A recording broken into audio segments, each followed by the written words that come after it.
What's up, everybody? It is a sunny, nice, hot morning here in South Carolina. It's so hot that I gotta have my fan here. I hope it doesn't cause too much noise in the background. But you know how every house has like a room or just a part of that house that's hotter than the rest of the house for some reason?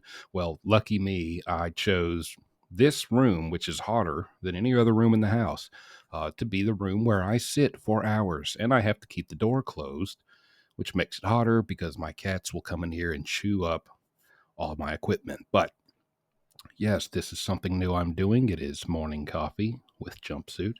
I got my coffee right here. Don't be fooled, it's not a beer mug.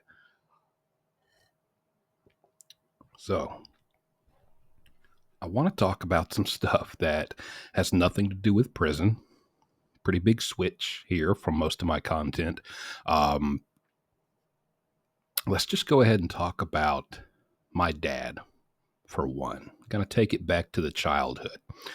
My dad is a character. Now, his name is Paul also. I'm Paul the third. Okay, I'm not even junior. I'm the third. And my dad, he's a Southern country Baptist pastor. Okay, he's not, I wouldn't call him a redneck, but he's very country, very Southern. Okay. And he's got some catchphrases, first of all. I mean, I really got to describe this character to you. And I'll try to go ahead and flash up a photo of me and him on the screen just so you have a visual right now. This guy, my dad, one of his catchphrases when he is in rant mode, when he's ranting to the kids or he's getting on to us about something, either me or my three older sisters back in the day, he used to love to say, he'd finish a big rant and go, and you can like it or lump it. That was it, like it or lump it. If you don't like it, lump it, Buster. I don't know what that means. Do you? I don't know. That was his catchphrase. Now, when he wasn't going on a rant or, scolding us about something we did, if he gets excited, his go-to catchphrase, first, what you need to know about my dad also, before we get too far into this, if you're not talking Rocky, Rambo, Andy Griffith, Elvis Presley, or Michael Jordan, you're not talking about nothing. So don't even try. Sylvester Stallone, Rocky and Rambo, Elvis, Andy, and maybe Walker, Texas Ranger, and Michael Jordan. Okay, that's all that he wants to talk about. And if you're not talking about that, good luck. Okay, but I remember we'd be watching a basketball game, and man, if Michael Jordan goes up and makes a dunk, hot dog, hot dog, here we go, hot dog. That he used to he used to love to say hot dog, not hot dog, nope, hot dog. That was his name. And when he got real happy or thought something was real funny, he used to say, "That tickles me pink. That tickles me. Paul, I seen something, I saw this and this happened. I tell you, it tickled me pink. I was real tickled." So that's my dad. If he was an action figure with a button on his back and you pressed it, it would say hot dog, tickled me pink, or like it or lump it. That's it. That's all you're getting out of him. So my dad, he was very enthusiastic about sports. He wanted all of us to play sports, not just me. Me, I had three older sisters. He wanted us all to do some kind of sport. It didn't matter what kind of sport, just do one. Because he just liked to show up and just, yeah, let's go, pass the ball, get it, Paul, good, yeah. He just wanted to show up and be able to cheer and say, oh, that's, you see right there, number 4, that's my boy. That's all he wanted to do. He didn't care if it was football, which I was too skinny for. I was never built for football. He didn't care if it was basketball, baseball, whatever. So, we kind of went through, we'd try them all. Me and all my sisters did the church basketball thing, but I want to talk about Little League baseball. Okay. And I'm not, There's no tryouts. There's no making the team. This is you show up with your parents. They pay the $50, and you buy your own equipment, and you're on the team, and everyone gets to play. It's mandatory. So um, I tried my hand at Little League Baseball. And let me tell you now, I was no good. I stunk. I could not do anything. It's a wonder that I even understood the concept of the game. Okay. I could never get a hit. I couldn't make any big plays. They stuck me somewhere in the outfield where I would just be out of the way. And rightfully so. I was not good at all with baseball. And my poor dad, he just wanted to come and cheer. And I never did anything cheer worthy.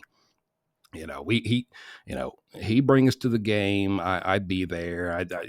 He was worried about wanting me to stretch and warm up and get ready. And I'm just focused on the only stretching I'm doing is to stretch my neck over the counter of the snack stand at the field and see if they had my favorite sports drink. They had something called Sports Quencher.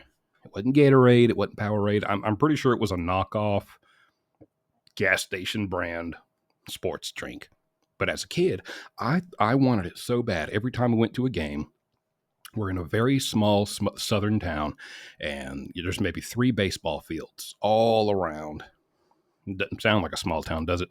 Now that I think about it, three ball fields, but it's a small southern town, so you better believe there's some ball fields out there. So there's like 2 or 3 in the whole city, and that's where all the games were played. But at each field, there was a snack stand, and they always had this knockoff brand Sports Quencher sports drink. And they had this one flavor you'd always see the cherry or the fruit punch and the green apple, the blue, but they have this black one. And I don't mean like very dark purple like the Gatorade. I mean, imagine a Gatorade that's just colored pure black, and it was black cherry flavored. And as a kid, that's so cool. I thought that was so cool. A black sports drink, that's cool. I wanted it. It was rare. It was almost always sold out. All I cared about every game, I didn't care about sports. I wanted to see, do they got the black sports drink?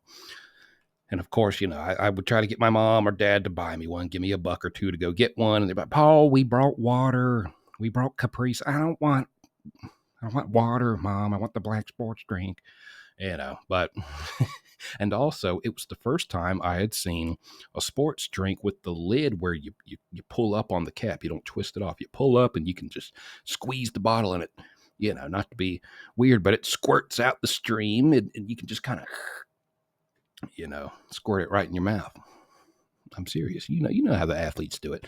And all the other guys on the team, they do it. They'd be getting hits and stuff, and they'd have their little sports drink, and they squeeze. And I used to think that was so cool. And I'm like, yeah, I need some of that. I'm feeling pretty.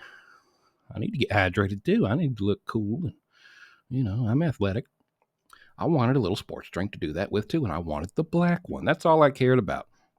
Didn't really care about sports. So, to add on to this, we'll get back to my dad in a minute and just the stories that happened with him in baseball. But let me set the stage for how this baseball phase really went in my life, because it was awful. It was awful. I got bullied pretty bad. First of all, and I can't blame them. I mean, somebody's got to get bullied, right? I mean, this is the 90s. Somebody's getting bullied. I was this little skinny kid. I wasn't short, but I was very skinny, very bony and lanky. I had these big old teeth. I swear my 2 front teeth have always been the same size. My mom always used to tell me, you'll grow into them. Well, I'm 31 now. When is that going to happen? They're still big. But I had these big old front teeth, real goofy looking, freckles. And I don't know why, but I was one of those kids who, like, when I put my baseball hat on, I would put it down so far that it kind of poked my ears out. So my ears were kind of like poked out and folded down a little bit. And I just looked goofy. I looked real goofy. So, I'm out there looking like Goofy from Disney. And, I wasn't any good. It's not like I'm getting any respect from hitting homers, 3 times a game. I'm not making any big plays. So, I got bullied. I remember one time I had We had went to the beach, Myrtle Beach, on vacation, and I had gotten so badly sunburnt that I had gotten sun poisoning. If you don't know what that is, it was on my shoulders. That's where I had the sun poisoning. So really bad on my shoulders, and it's when you get a sunburn so bad that you get these blisters, these like raised blisters with this, I don't know what you'd call it. It's got some type of stuff in it. But they hurt really bad. You can't even, I could barely raise my arms just from, the skin wrinkling and just messing with those blisters. It hurt so bad. And it hurt so bad, I had to sit out a game. But my dad was like, no, son, you're going to at least show up and get in those bleachers, and you're going to support your team, even if you're not going to play, and you're going to like it, or you can lump it. So hot dog, there we went. We went to the game, and the guys, they're wondering why I'm on the bleachers. And keep in mind, we're like 7 years old, maybe, if that. So, the guys are wondering why I'm on the bleachers. I guess word got around that I have to sit out because I have sun poisoning. I got these bad blisters on my shoulders. And one of these pieces of crap sneaks behind me while I'm on the bleachers and took his baseball glove and slammed it down on my shoulder. And I had no idea he was sneaking up behind me or anything. Slammed it down on my shoulder and busted. All the blisters busted. Like, the stuff was coming out of them. It was like soaking into my shirt. But like when he hit my shoulder, searing pain. Think of the worst sunburn you've ever had. Multiply it, concentrate it into little blisters, and now imagine something being slapped down with force on top of them. So bad that they pop. It felt like someone was like cutting my arm off with a hot iron. It was awful. And I went, and they were like, we got him. And they ran off, just pieces of crap. I got bullied on the team. I was a kid who got bullied. So, sorry if you hear my kitten in the background screaming to get in. You can't come in. This equipment, equipment's expensive. You like to chew stuff. So I got bullied, and there was these 2 guys on the team. Let me tell you, we were the Dodgers. All the little league teams, they take on the names of the pro teams. They had the Rockies, they had the Red Sox, and we were the Dodgers. So I was out there in my little blue shirt, blue hat all the time. But these 2 guys, the coach had his son playing. And let me tell you about this coach and this son, just give you an idea of how serious they took it. I don't remember the father's name, the coach. It was Coach Polka. It's like my name, Paul, but with a K-A, Polka. And his son was Daniel Polka. And it was him. And, just to give you an idea of how serious even back then they took it, this guy was Mr. Baseball all the way up until high school.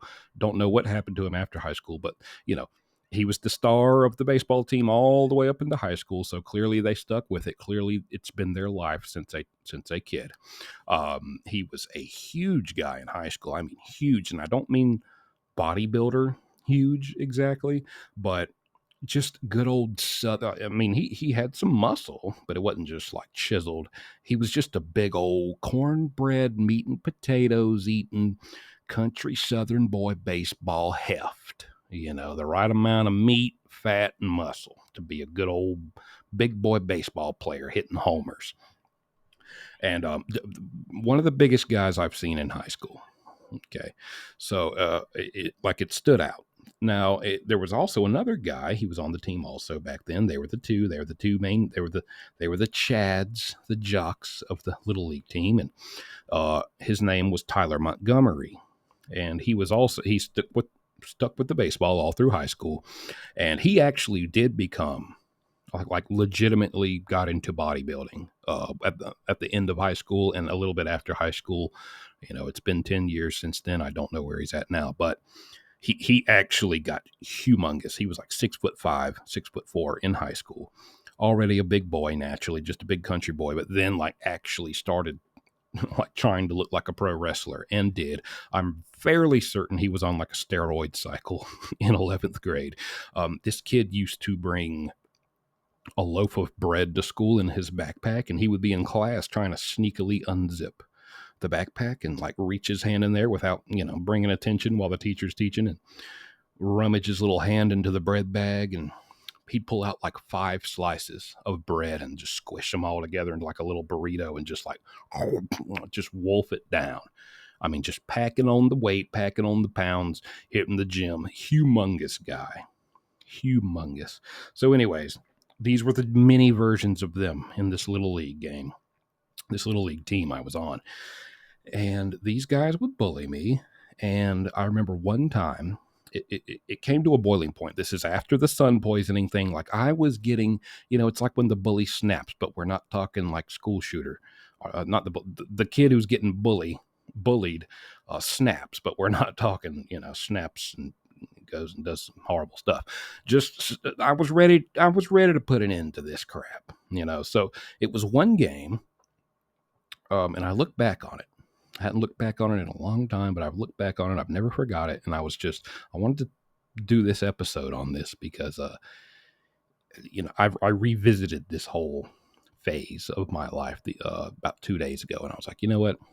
I think this would be a good start to a non-prison conversational video, storytelling video. So it was one game. It had rained the night before. So, you know how a baseball field is. It created a lot of red mud over there in the dugout. If you don't know about baseball, the dugout is where, the team sits, that little thing where the team sits, at some points in the game.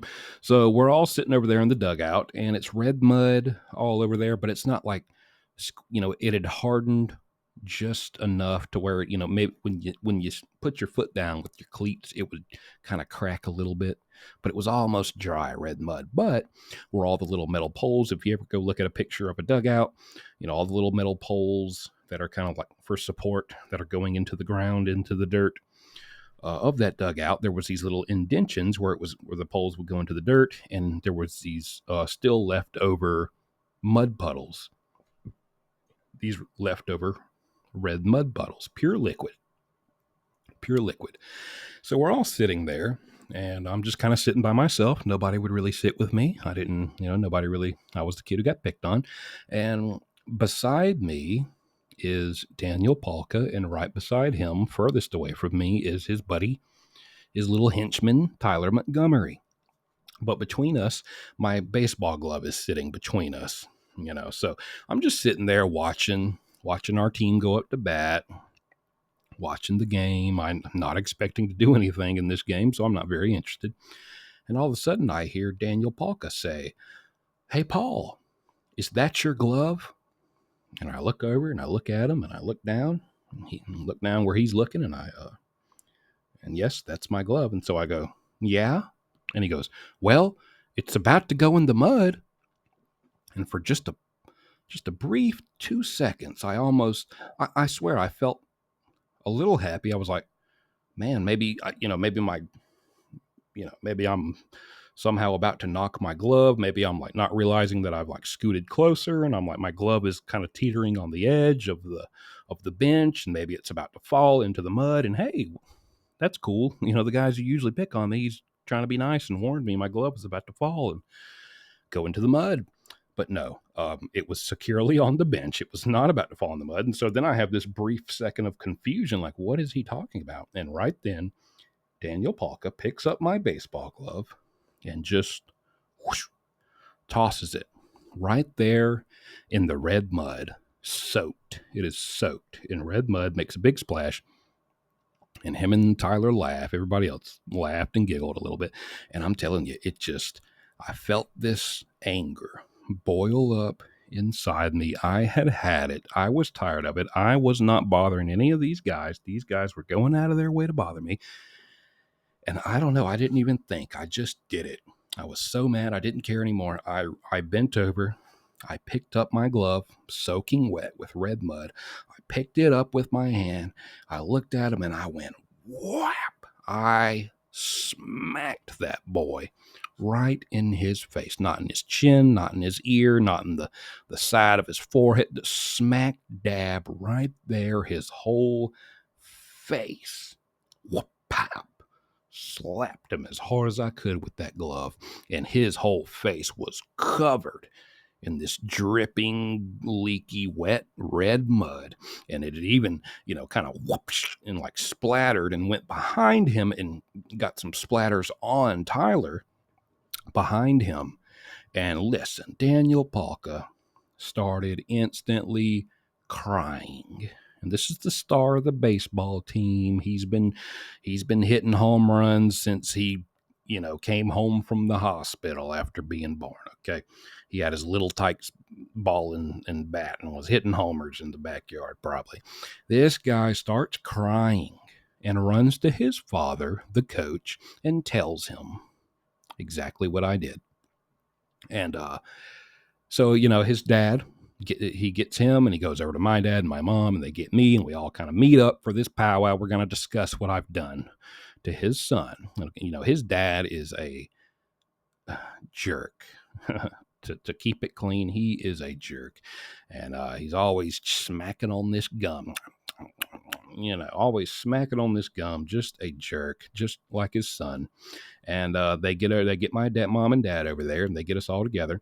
And they tell my mom and dad what I've done. And then the coach kind of squats down to get eye to eye level with me. He squats down to be the same height as me. And he talks to me and he's like asking me, why did you do that, son? What happened? And I told him what they did.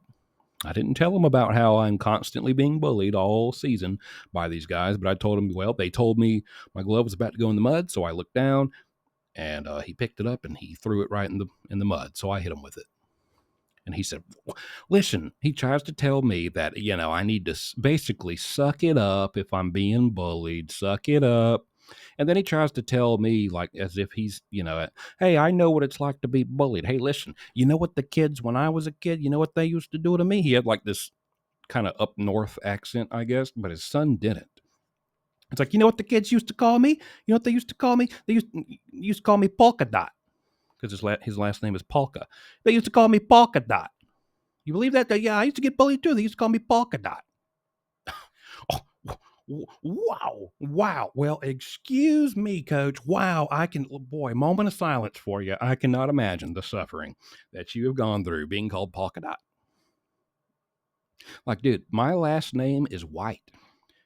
And don't you know the go-to joke from grades 1 through 6 for everyone who knew me was Whitey Tighty. Hey, Paul Whitey Tighty. Sir, they could have called you polka dot patterned boxers, and it still wouldn't be as bad as Whitey Tighty. So don't talk to me about, all right, well, listen, hey, kids get bullied, suck it up. They used to call me polka dot. Brother, get out of my... so whatever. But I was a kid, so of course I didn't stand my ground much. I was just kind of quiet. I'm being reprimanded by this guy. And basically, they decided, I'm being kicked. I got kicked off the team. The coach was like, well, sorry, I'm going to have to kick him off the team. He hit my son. And I'm like, okay, whatever. Honestly, by that point, I'm ready to be kicked off. I don't want to do this anymore. This sucks. So that was how that went for a while. But getting back to my dad, we tried it again the next season. We said, we're not going back to that guy. Where, if they try to place us with that coach, we'll request a different one. So we wanted to try baseball again next season, and I got on the Rockies. They're the Rockies. They got the black jerseys with the purple and the gray and white. I had gotten absolutely no better. I had gotten absolutely no better at baseball, mind you. So we go with the Rockies. I'm on the Rockies now. Yeah, I'm a Rocky. Screw those Dodgers. I'm a Rocky, brother. Things are finna change. Okay. Batting average, here I come. So, and I was still so bad. And I'm like, this is all still kind of coming back to me because I haven't revisited this in years. I remember, just to give you an idea, I was the kid, I would go out there and the donut, if you're familiar with baseball, you know what a donut is that you put on your bat. If you don't know, a donut is basically kind of like an ankle weight for your bat, but it's the shape of a donut. That's why they call it that. But it weighs your bat down by several pounds. And what you're supposed to do is put it on your bat. The top of your bat goes around like a little ring, and you take a couple practice swings, like 5 or 6 practice swings, while you're next to go up to bat. So you take about 5 or 6 practice swings, and And then once you're going up to actually hit the pitches, it's go time for you.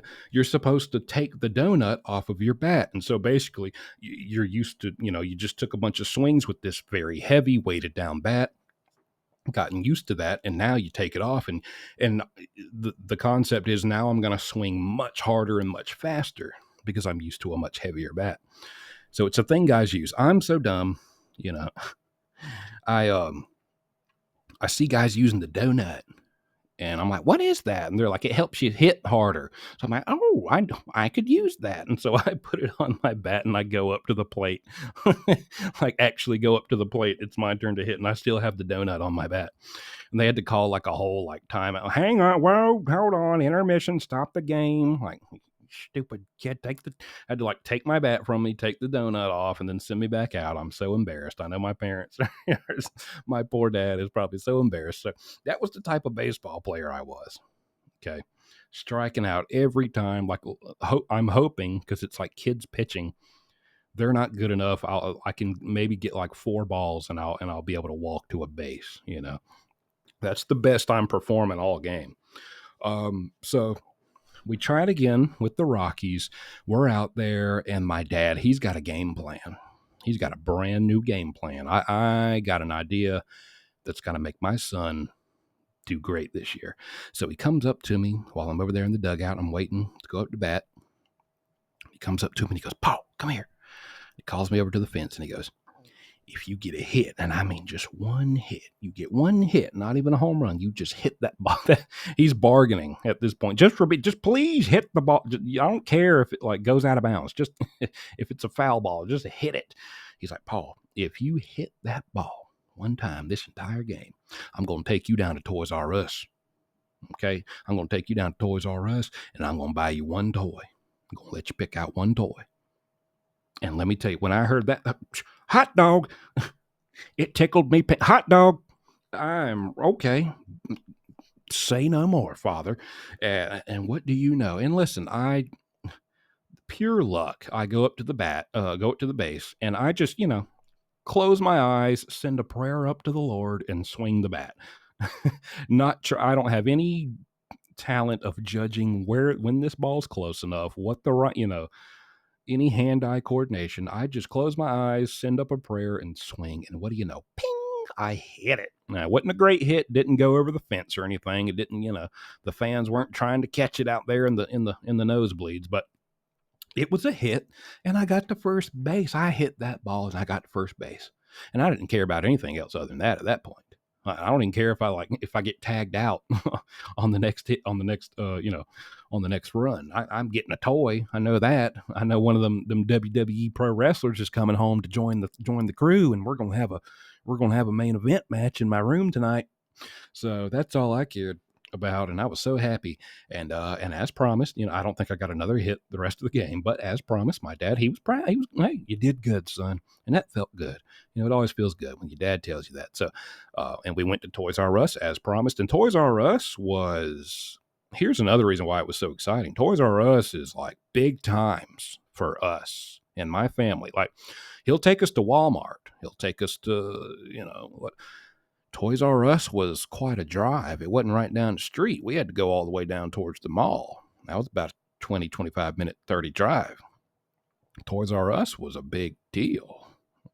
That was like the showtime as a kid of toys. And so we're going to Toys R Us. They got exclusive toys I've never seen before there. So I was tickled pink. And so, this was great. And another thing, it was going to be just me and him going. And this was going to be different. See, it's different when Dad took you to get a toy at a store, just you and him, compared to, the times if you're going to do something for one kid, then you got to do it for all the siblings. I had 3 older sisters. And when Dad took all of us to the store to get a toy, I guess this was his way of being time efficient. I'm telling you, true story, he would bring me and my 3 sisters in Walmart, and he would say, nah, I'm not going to be in here all day. Y'all got to the count from 10 to 0 to go get what you want and get back here to this spot. He'd be standing right by like a cash register or a checkout aisle. He'd say, you got from 10 to 9 to go get what you want. And if you ain't back here in time, well, lump it. Okay. Well, you can lump it. All right. So, and then he'd look and he'd go, I'm telling you, right there in the middle of the store, he'd go, 10. Well, he would do it, to be fair, he wouldn't go 10, 9, 8, 7. He'd go 10,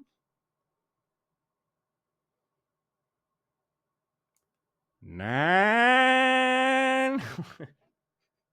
I wonder, like, if anybody ever saw him just standing there, just hearing him yell. I mean, they had to, because he'd be right there by the checkout aisle, and the toys are off to the side. So we don't. I mean, as soon as he hit that 10, hot dog, we are running. We are in the toy aisle. I'm over there. I am frantic. I don't know what I want. That's what you learn quick. You better know what you want before we get there. Okay, you better have that toy in mind, and you better spend that 10 seconds just making sure you locate it.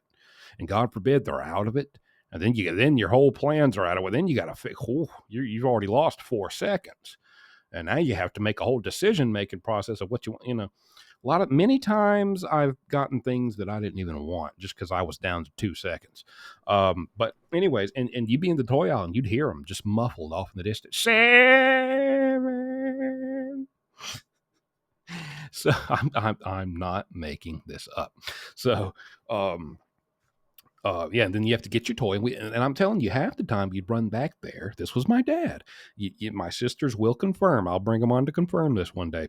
You get back there with your toy. Everybody get there. We're out of breath. We're sweating. We make it just in the nick of time. And then he'd be like, let me see what y'all got. And he'd like grab my toy or something. He'd look at it and be like, oh, brother, I'm not buying that. I'm not buying that. I'm not buying that. So not only did you have to get a toy in time, get something you wanted, but you had to make sure it was something that Dad wouldn't roll his eyes at and be like, oh, I'm not getting this crap.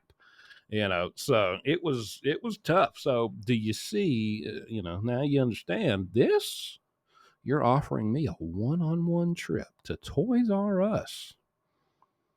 No time limit was mentioned to pick out a toy if I get a hit. So I was very excited. I got my hit. He took me to Toys R Us. I picked out a toy. And then the next game, he said the same thing. And I got a hit. It just went on for like one more game, got a hit. And then I guess, the last 3 games I got, there was never 2 hits. I got 1 hit. And that was amazing, And so the 4th game, I guess he felt like he didn't have to do that anymore. Hey, my boy's getting good. And he didn't say anything about a toy. And I promise this is not intentional. I didn't get a hit that game.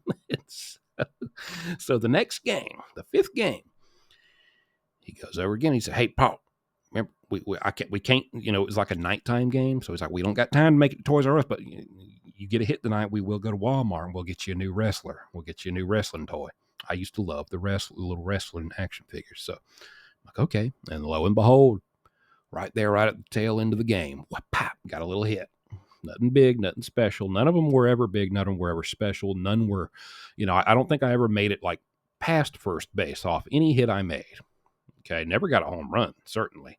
Never made any big plays, but I got that hit. That's all that was required.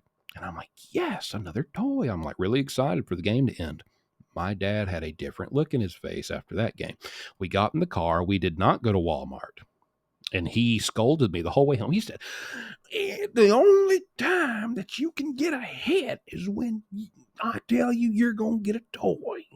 Just got on to me, like thinking I was doing it on purpose, thinking I could choose to hit any good old time I wanted. I could smack that ball. And I was only going to do it if you offered me a toy. And if you didn't offer me a toy, I'm just not going to hit. I'm going to choose not to get a hit.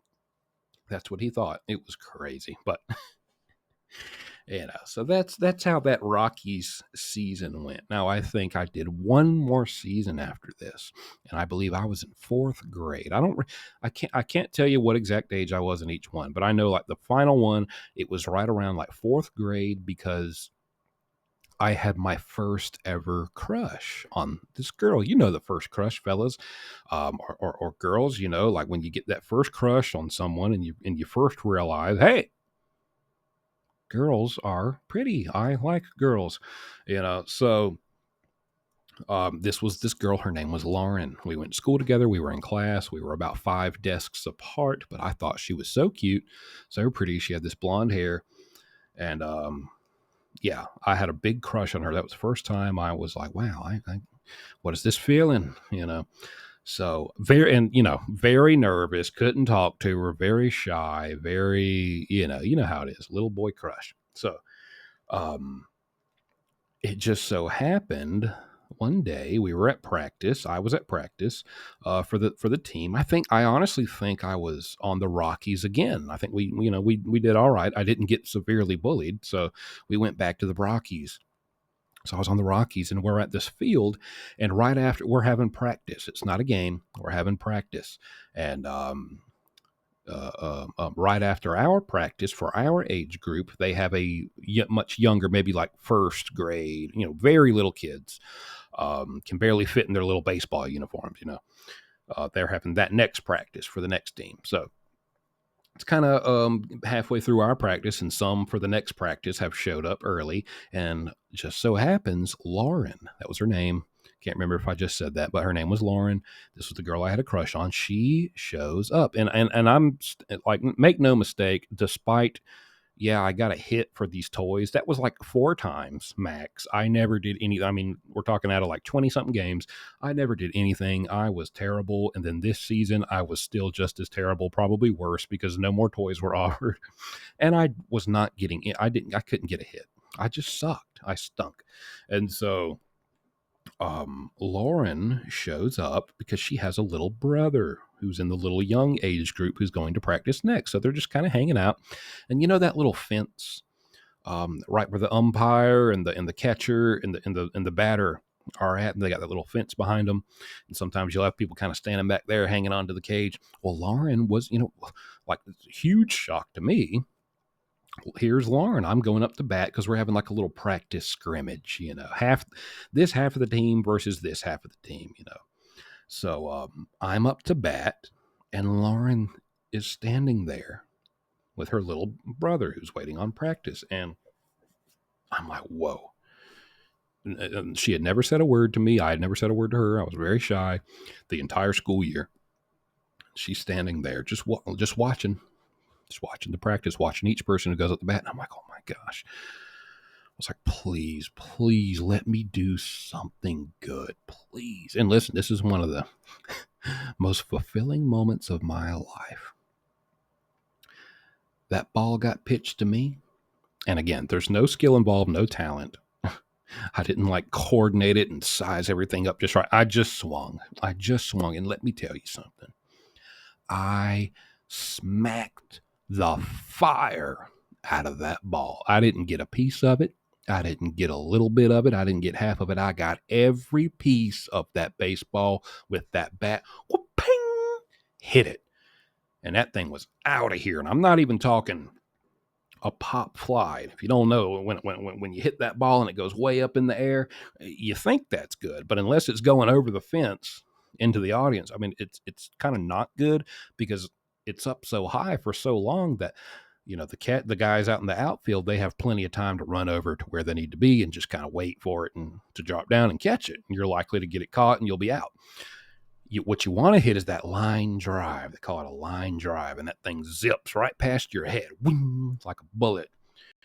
And it's very hard. I mean, it's for fourth grade kids especially, it's very hard to catch a line drive ball unless you're just right there ready in the right place.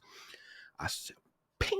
I smacked that ball like I smacked Daniel Palka's face with that baseball glove, and it straight beautiful line drive right down the middle, right past everyone's heads, and it was gone all the way, rolling in the outfield all the way to the fence. Those boys were running after that ball. They couldn't get it in time. I ran around every base, home run. The only way it would have been better if it was in like an actual game, but I'm talking about home run. And I came around that third base and came down to home plate.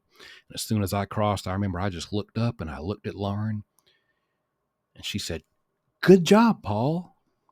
And man, I had butterflies. My heart was thumping. I was could have floated off that ground. And then her little brother says, "Yeah, good job, Paul," just kind of copying his big sister. And she like looks down at him, then looks back at me and just kind of giggled and went, and man, that was, and I was, that was, I don't know, I probably said, "Oh, thanks," but you couldn't tell me I wasn't. Sammy Sosa, Babe Ruth, and Mark McGuire wrapped into one. You couldn't tell me I was not Bobby Baseball. Okay. I just smacked a homer right in front of the girl. Great job. Yeah, that's nothing. This is just, you should see me in a game, baby. You know, actually don't. Please don't come. I'll probably walk up with the donut still on my bed. Okay. Lump it. But yep, I did not lump it that time. I absolutely liked it. That was a great time. I just thought about that again the other day. It made me smile. Just thought I'd share that with you guys. But yeah, man, that was baseball phase. But more importantly, that was my dad. I got so many stories. We'll be here so long if I just tell all these stories of my dad. Another thing about our house, again, it's a preacher's house. We're a preacher's family. We were not allowed, no, of course, don't got to be a preacher's family thing to not be allowed to cuss in your household, especially as kids. No big thing, nothing special. But we were not even allowed to use the, more the replacement substitutes for cuss words. Like and then sometimes beyond that, like totally unreasonable. Like, yet we weren't allowed to say, um, but we weren't allowed to say the word but. Couldn't say but. You had to say bottom or rear end or fanny. Fanny. I chose not to say fanny. I thought it sounded lame. I'd say bottom, but weren't allowed to say but. We were not allowed to say shut up. We had to say hush. I'm surprised we were allowed, probably just because we were Southern. We were allowed to say crap. But I remember, I promised there was it was like a month, 1 month from our childhood. My mom, for some reason, tried to like start something new where crap was we had to say crud. And she was a huge fan of Steve Irwin, the Crocodile Dundee. And so for a while she would like, if she like burnt her hand on the stove cooking, she'd be like, crikey. She would start saying crikey. And she tried to get us to start saying crikey instead of crap. And it wasn't catching on, it wasn't catching on. So we had to, they were not able to outlaw the word crap, but we were not allowed to say shut up. We were not allowed to say fart. Fart was a cuss word. We couldn't say fart. You would get in trouble if you said fart. You had to say pass gas. But more commonly, I don't think I've heard this anywhere else. Let me know if you've ever heard this, but we weren't allowed to say fart. If you did, or were talking about a fart, you had to say, "Oh, squirrels on the roof." Like if you farted, you have to go, "Oh, squirrels on the roof. Oh, squirrels on the roof." I'm serious. That's what we had to say. But growing up, I mean, you don't think, I guess you just assume that's normal. Everyone says that. And then I got older and started telling people, and they were like, "What? What on the what?" But and it just tickles them pink. But yeah, squirrels on the roof. That's what we had to say. Farts were a big deal. My dad did not like you to even fart around us. If you did, he would look and he'd go, "You are sick. You need to go to the bathroom." I'm like, can I just fart? Just let me fart. And so farts were not, he was not a big fan. I mean, who is a fan of farts? But he was like, he had a very strong bias against farts. He didn't like anything to do with farts. And one day we were a preacher's family and we had to really kind of keep an image. And so he didn't really like a lot of people coming over to the house, especially other kids, and staying over because we weren't this perfect preacher's family. Once we're in the house, you know what I mean? Things were a little different, but it's another thing. But so we weren't allowed to have a lot of kids over, but we had a above ground pool in the backyard. And there was this neighbor kid. His name was Steven, he kind of looked like the kid off of Stuart Little. He had like a little blonde buzz cut and he wore glasses, kind of a little nerdy, but hey, I was too. So Steven came over one day because he was our neighbor and right there across the street, I guess he was able to come over and he got in our pool. And so it was like me, him, one of my sisters, and I think my dad. He wasn't in the pool, but he was kind of out there around the pool, maybe doing some yard work or some maintenance around the pool. And At one point, Steven farted in the pool, and you can't even, there's no roof to even say there's a squirrel on. So, we didn't know what squirrels in the pool. We didn't know what to say. He farted, and the thing is, all these bubbles came up around him. Seriously, he farted, and we. It's like, how do you know if someone farts in the pool? Because all these bubbles suddenly came up around him, and he was like, we know you farted in our pool, Steven. And we didn't care. We were just kids who were like, but my dad saw that, and he saw those bubbles come up, and he didn't say nothing. But we knew when my dad was mad, because he would do this thing where he just looks at you. He'd try to catch you to where no one else, like if it was in public or something, no one else was looking. And he'd try to catch you right at that moment where it was just you and him locking eyes. And he would do this thing where he bit his tongue. He'd go like this. He would bite his tongue, and that's how you knew, oh, Dad's mad. Oh, we just ticked off Dad. We're gonna hear about it later on the car ride home, or later when we get home. We just made, oh, Dad, we've officially done something bite tongue level for Dad. And I remember one time, side note, as a kid, I remember just looking one time. I was so mad because a lot of times he would get mad unjustifiably at us, and I remember one time he was just like going off, and he was looking at me, and he bit his tongue, and I just remember thinking, I hope you bite that tongue right off and it just falls on the ground. That would tickle me pink, and you can lump it. But and he gave us that look. Me and my sister somehow at the same time caught us both looking, and he hit that tongue bite, and we knew, oh, Dad didn't like that. But the bubbles around Steven and the farting in the pool. So pool time's over eventually. Steven goes home. My dad doesn't say anything right then. Steven goes home, and we get back inside, and as soon as we get in, my dad goes, I go ahead and tell you two right now. Old Bubbles over there, old Bubbles, he ain't allowed back in our pool. And from then on, for our entire childhood, while we lived at that house, that kid was to be referred to as Bubbles. Oh, Bubbles, I saw Bubbles out there riding his back earlier. He just better stay away from our pool. Oh, Bubbles. It was wild. We weren't allowed to do a lot of things. The Simpsons were outlawed. We were not allowed to watch The Simpsons. And they called them the Yellowheads. We called them the Yellowheads. My mom would be like, Paul, you're not allowed to watch the Yellowheads. And see, to me, I didn't even necessarily like it. I wanted to watch it so bad. And part of it was just probably because I wasn't allowed to watch it. But it was a cartoon. I mean, as a kid, we're in the 90s. If you didn't wake up early enough on a Saturday, there weren't cartoons. And so, boom, suddenly at 6 p.m., a cartoon comes on. They're all yellow, lots of colors. I want to watch this. But of course, they didn't want us watching it. And I'd try to sneak in my room and turn it on. And that theme song, The Simpsons, it'd be like too loud. My mom would be like, is that Yellowheads I hear? You better not be in there watching Yellowheads. I'm like, no, I'm not. It's not the Yellowheads. But yeah, it was funny, man, growing up in our house. Just the things we weren't allowed to say. I remember one time in the pool again, it was me and my sister, and we were just so deprived of being able to say a cuss word, or what we thought was a cuss word, like fart. We thought that was a bad word.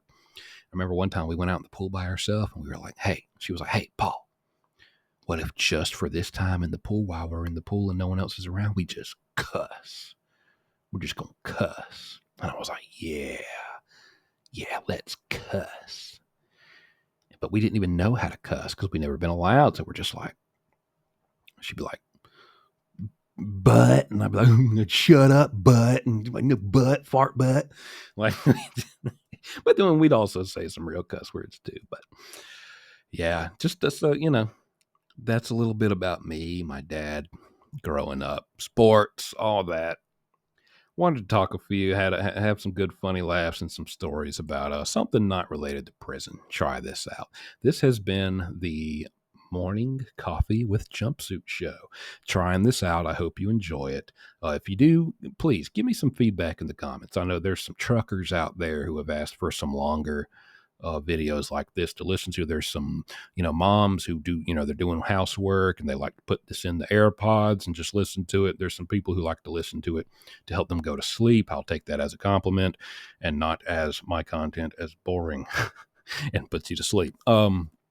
So this is more for them, but hey, it's also for anyone who enjoys it, and I hope that's everyone. So Let me know what you think about this. If everyone likes it, maybe we'll do it a once a week thing here. Maybe one time a week, morning coffee with Jumpsuit. If no one likes it, I guess this will just be, forget about it. Don't pretend this never happened. But hope you enjoyed it. It's a beautiful morning here. I'm going to go have a nice workout and maybe work on a video or two for tomorrow. So, hope you guys have a great day. Hope you enjoyed. Hope you had some laughs, and I hope this has improved your day. Have a good one.